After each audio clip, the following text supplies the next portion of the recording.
Well, yeah, mes amis, this is HD, the Harvest Disseminator, bringing you a review of the Hasbro Marvel Legends fan channel exclusive Uncanny X-Force Deathlok. And without further ado, let's chop them up.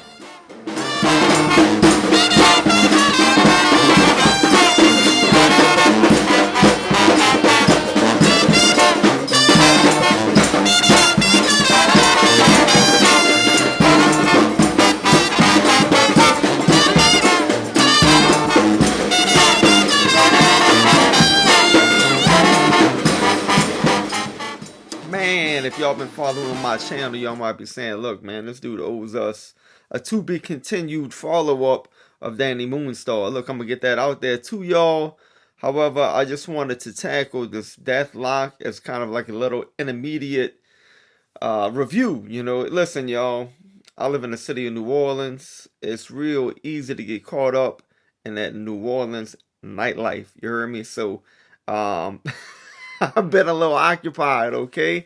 But you know, Remy was in town and in celebration for that Excalibur release, and so we were out there causing havoc in the French Quarter. So listen, y'all, I'm gonna get back to that Danny Moonstar to be continued review. But first, let's look at our man Deathlok. So let's look at him in the box. Look, the presentation is wonderful.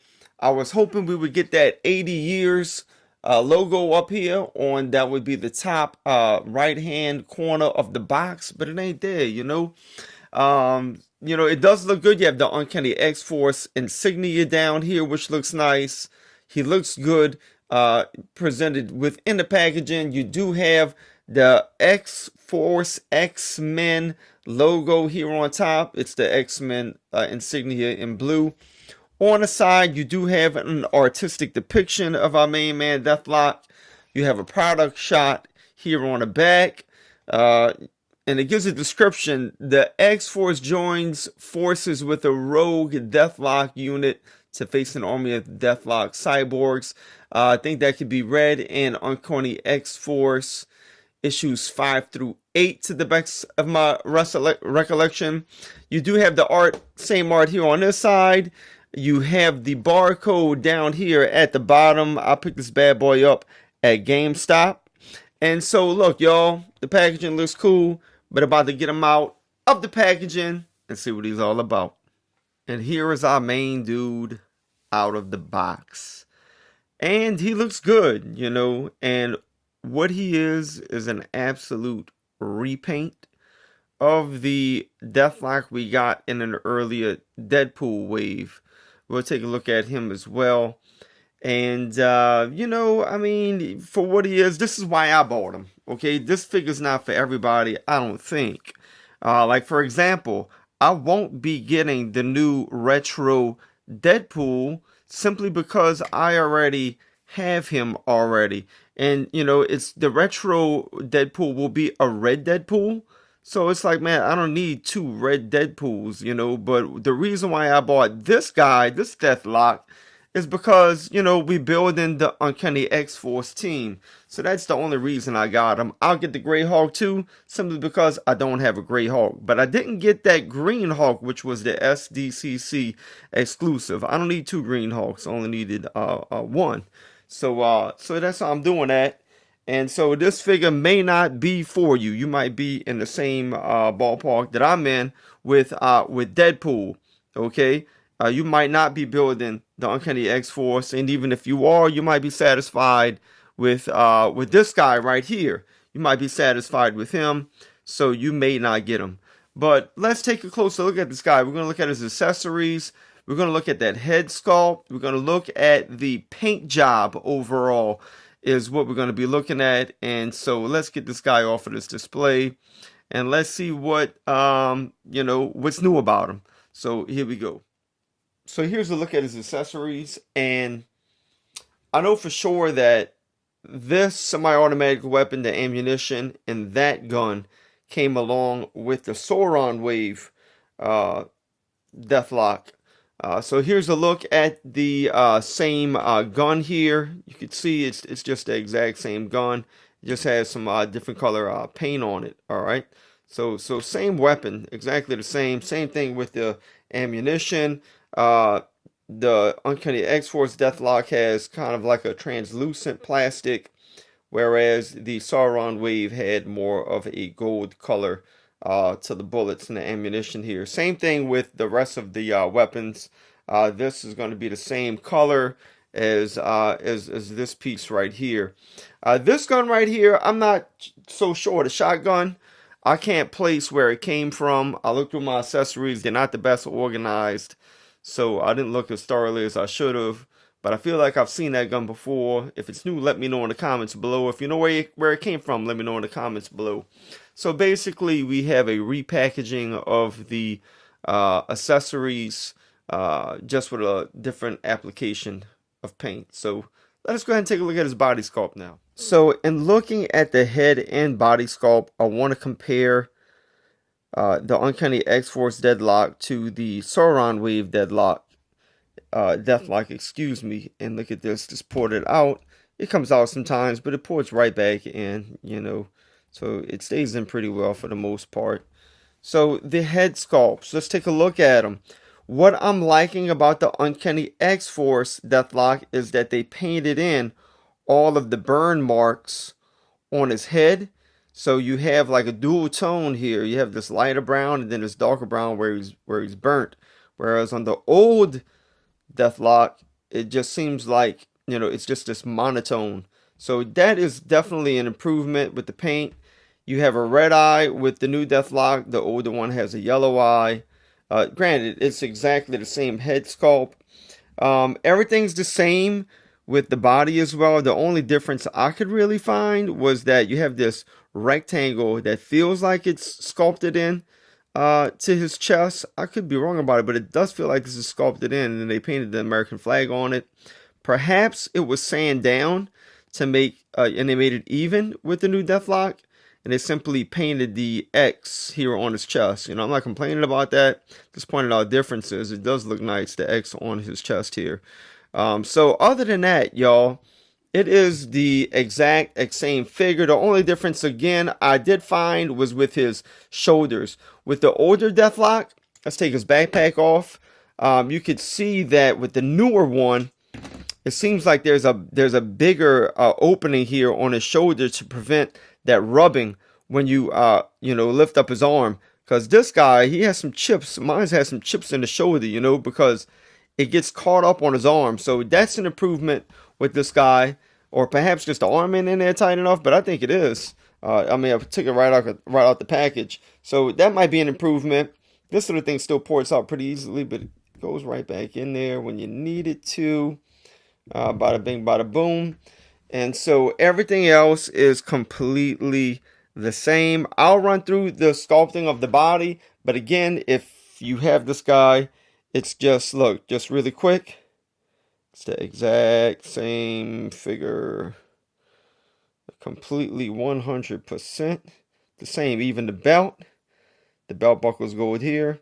The belt buckle is silver here, but it's the same exact thing. Same holster. You have the same gun, so it's going to pour it in the same as the older Deathlok. So everything's precisely the same, y'all. But, you know, just like the older Deathlok, this one is off the hook as well. You know, I like the detail with the backpack on his back. You know, all of that's real nice how that came out. I like the color that they used on this one. It's like a lighter silver, more metallic, as opposed to the darker silver that was on the previous release of Deathlok. The sculpting in the arms came out real nice.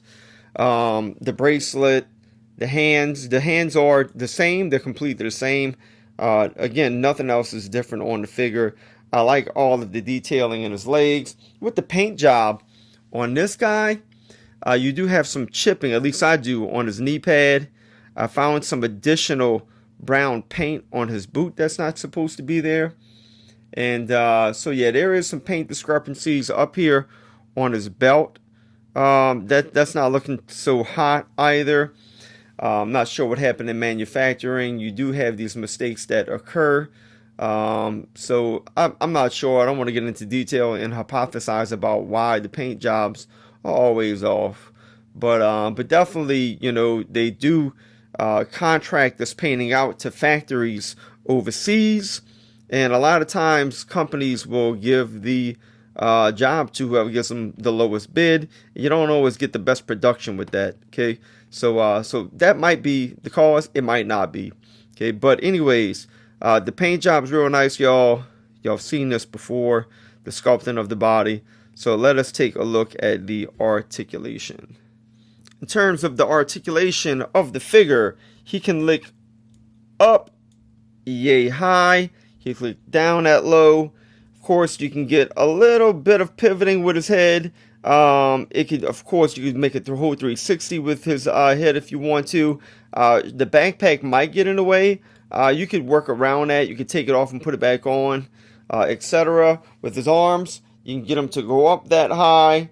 Of course, you can get a 360. You just got to pull it off to the side a little bit. You do have upper bicep swivel. You have double jointed elbows.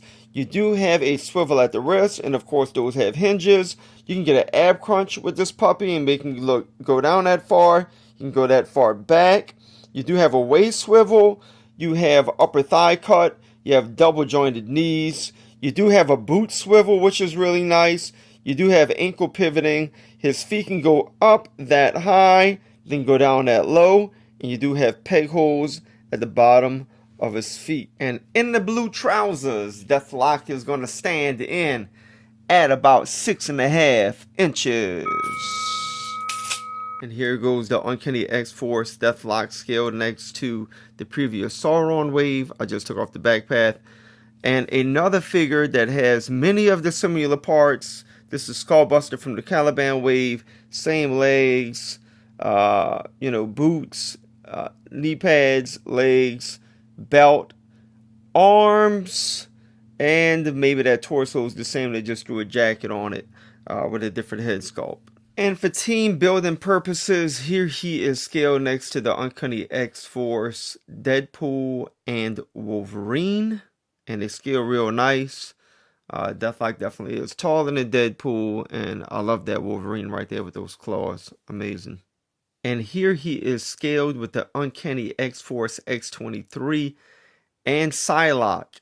And I'm willing to put my money down that we will see an Uncanny X-Force Deathlok, probably with a gray sash and a black outfit. Of course, with black hair. And here he's scaled to two larger figures. We have him scaled next to Apocalypse and the new Colossus from the Colossus Juggernaut 2-pack. I'm hoping that we see some more variations of Apocalypse in the future. So who we need to get, again, we need to get another Psylocke X-Force, Uncanny X-Force wave. We need to get a new Phantom X. And if we can get some variations of this guy, it'd be real nice as well. And here he's scaled next to two New Orleans born superheroes. We have him scaled next to the single jointed elbowed Remy LeBeau. And of course the single jointed elbowed Monica Rambeau. So what are my final thoughts and analysis on the figure? So here it is, y'all. I recommend him, especially if you're building the Uncanny X-Force team. You gotta have this guy, all right? It's an improved paint job, etc. So I do recommend the figure, all right? If you're a collector, I know you're gonna get him anyway. So I don't even need to convince you. If you don't have the Sauron Deadpool wave, this guy is a good pickup, man, because he's just a real cool figure overall. If you already have that guy, you're not team building the Uncanny X-Force, then it might not be for you. It's just that simple. But overall, great paint job. I love the figure, just as I love the older one, and I'm glad to have both of them in my collection. So that's my thoughts on it, y'all. I know that's kind of vague, but he's a dope figure. So with that said, listen, you've been watching my reviews, y'all. Go ahead and hit that subscribe button, hit the notification bell, give the video a like. And until next time, as we say here in New Orleans, and I hope I can say this to you again soon, because my last review was a little over a week ago, laissez-les bon temps rouler. And what that means in English, mes amis, is that the good times roll. But don't let them roll too hard, all right? You might get in trouble like myself. So, I'm out, y'all. Take it easy.